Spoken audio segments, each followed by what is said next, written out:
বন্ধুরা, আজ আপনাদেরকে এমন একটি জায়গায় নিয়ে যাব যেটার অনেক কন্টেন্ট দেখেছেন, অনেক ছবি ভিডিও দেখেছেন। আমিও আপনাদের দেখাতে চাই, কিন্তু অন্য একটি টেকনিক্যাল ইনফরমেশন দিয়ে। সেটি হচ্ছে পদ্মা সেতু বা পদ্মা বহুমুখী সেতু। এই সেতুটি বাংলাদেশের নদীর উপর নির্মিত এবং বহুমুখী সড়ক ও রেলপথ সেতু হিসেবে বিবেচিত। এটার মাধ্যমে মুন্সিগঞ্জ, লোহগঞ্জের সাথে শরীয়তপুর ও মাদারীপুর জেলা সংযুক্ত। সম্পূর্ণ নিজের খরচে এবং অর্থে তৈরি এই পদ্মা সেতুর নির্মাণ কাজ বাংলাদেশের ইতিহাসের সবচেয়ে চ্যালেঞ্জিং প্রকল্প হিসেবে বিবেচিত হয়েছিল। 2 স্তরের বিশিষ্ট ইস্পাত এবং কংক্রিট দিয়ে নির্মিত এই সেতু উপরের 4 স্তরের সড়ক লেন এবং নিচের একটি একক রেলপথ আছে। পদ্মা ভ্রমন্ত মেঘনা নদীর অববাহিকায় এই সেতুটি তৈরি। সেতুটি কিন্তু 41টি স্প্যান দিয়ে গঠিত। প্রতিটি স্প্যান লম্বায় 150.12 মিটার এবং চওড়ায় 22.5 মিটার। সেতুটির মোট দৈর্ঘ্য 16.15 কিলোমিটার, যেটি বাংলাদেশের সবচেয়ে দীর্ঘতম সেতু হিসাবে বিবেচিত। উপরে নির্মিত সেতুর 128 মিটার গভীরতাযুক্ত বিশ্বের গভীরতম পাইল সেতু হিসাবে বিবেচিত। বন্ধুরা, পদ্মার দুই পারের মানুষের বহুল আকাঙ্ক্ষিত এই যে পদ্মা ব্রিজের পিছনের কিছু কথা আমি আপনাদের সঙ্গে শেয়ার করতে চাই। 1971 সালে পত্রিকার প্রতিবেদন অনুযায়ী পাওয়া যায় যে জাপান থেকে আগত জরিপ বিশেষজ্ঞ একটি দল তৎকালীন পূর্ব পাকিস্তানের নিকট ঢাকা ফরিদপুর সড়ক নির্মাণের জন্য একটি সম্ভাব্যতা প্রতিবেদন জমা দেয়। সড়কটি নির্মাণের অংশ হিসাবে তারা পদ্মা নদীর উপর একটি সেতু নির্মাণেরও পরামর্শ দেয়। 1999 সালে মে মাসে উক্ত সেতুর প্রকল্পের জন্য প্রাক সম্ভাব্যতা যাচাই পরীক্ষা শুরু হয়। 2001 সালের 4 জুলাই মাওয়া জাজিরা প্রান্তে সেতুর ভিত্তিপ্রস্তর স্থাপনের জন্য স্থান নির্ধারিত হয়। তবে এরই মধ্যে বিভিন্ন সরকারের বিভিন্ন কমিটি, টেকনিক্যাল কমিটি কোন প্রান্তে পদ্মা সেতু নির্মিত হবে সেটা যাচাই বাছাই করে। তবে 2004 সালে জাইকা নিপ্পন কোয়াই পদ্মা সেতুর নির্মাণ প্রকল্পের বিস্তারিত সমীক্ষা পরিচালনা এবং পর্যবেক্ষণের পর নির্ধারিত মাওয়া জাজিরা পয়েন্টেই তারা সেতু নির্মাণের পরামর্শ দেয়।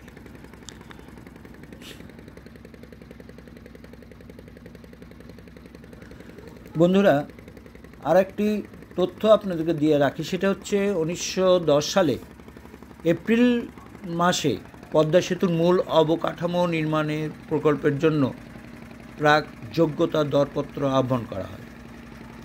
প্রথম পরিকল্পনা অনুসারে 1911 সালে শুরুর দিকেই সেতুর নির্মাণ কাজ আরম্ভ হওয়ার কথা ছিল এবং 1913 সালের মধ্যে প্রধান কাজগুলি শেষ হওয়ার কথা ছিল।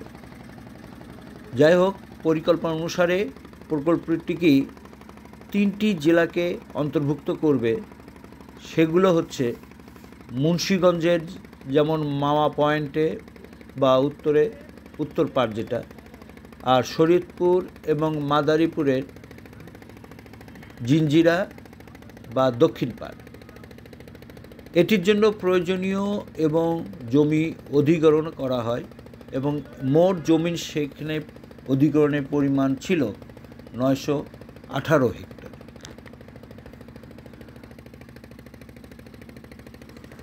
বন্ধুরা, এই সেতু নির্মাণের জন্য এবং নকশা ও কর্মপরিকল্পনা পরিচালনার জন্য পদ্মা বহুমুখী সেতু নামে সম্পূর্ণ নকশা ECOM এর নেতৃত্বে আন্তর্জাতিক ও জাতীয় পরামর্শকদের নিয়ে একটি দল গঠন করা হয় এবং সেই দলের অধ্যাপক জামিলুর রেজা চৌধুরীকে প্রধান করে 11 সদস্যের একটি বিশেষজ্ঞ প্যানেলে তৈরি করা হয়।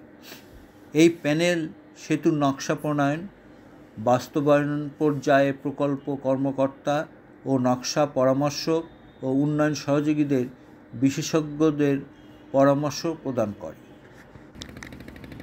সুতরাং এই সেতু প্রকল্পের বিষয়ে আমাদের দেশের সংশ্লিষ্টতা আমাদের দেশে বিশেষজ্ঞদের সংশ্লিষ্টতা অবশ্যই ছিল এবং যথাযথ সেটাই করা হয়েছে। বন্ধুরা, এই ব্রিজ তৈরিকালীন সময়ে কয়েকটি কাজের ধরন হিসাবে কয়েকটি ভাগে বিভক্ত করা হয়। যেমন মূল সেতুর জন্য চীনের মেজর ব্রিজ ইঞ্জিনিয়ারিং কর্পোরেশনকে নিযুক্ত করা হয়। চীনের সিনোহাইড্রো কর্পোরেশন নদী শাসনের দায়িত্ব পায়। বাংলাদেশের আব্দুল মোমেন লিমিটেডকে নদীর দুই পাড়ের সংযোগ সড়কে এবং অবকাঠামো নির্মাণের দায়িত্ব দেওয়া হয়। অক্টোবরের 2017 সালে এই সমস্ত কাজের মূল নির্মাণ কাজ শুরু হয়। আরেকটি কথা বলে রাখি, 2007 সালে আগস্ট মাসে তৎকালীন তত্ত্বাবধায়ক সরকারের আমলে একনেকে এই সভায় পদ্মা সেতুর চূড়ান্ত প্রকল্পন অর্থাৎ 10,161 কোটি টাকা অনুমোদিত হয়। পরবর্তীকালে বিভিন্ন সময়ে এই প্রকল্পের প্রকল্পন বৃদ্ধি পায়। সর্বশেষ অনুমোদিত প্রকল্পনের হিসাবে এই ব্রিজের এই সেতুর খরচের পরিমাণ দাঁড়ায় 30,193 কোটি টাকা, অর্থাৎ 30,193 কোটি টাকা এই খরচের মূল বাজেট দাঁড়ায়, যা মূল প্রকল্পনের চেয়ে প্রায় 20,032 কোটি টাকা বেশি। অর্থাৎ প্রথমে যে বাজেট ধরা হয়েছিল 10,161 কোটি টাকা, তার চেয়ে 20,032 কোটি টাকা এখন করতে যে বেশি খরচ হয়েছে।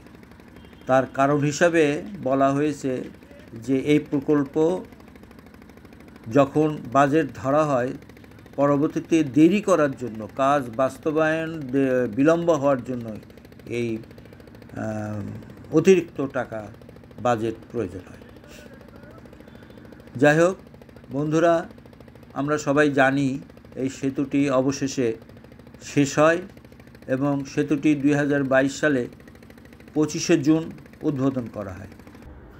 বন্ধুরা, এই পদ্মা সেতু এই পদ্মার দুই পাড়ের মানুষের বহুল আকাঙ্ক্ষিত একটি সেতু, আর শুধু তাই নয়, সমগ্র বাংলাদেশের যাতায়াতের একটি সেতু। তাই এই সেতু আমাদের জাতীয় সম্পদ, আর এই জাতীয় সম্পদকে সুরক্ষা করা আমাদের সবারই নৈতিক দায়িত্ব। ধন্যবাদ।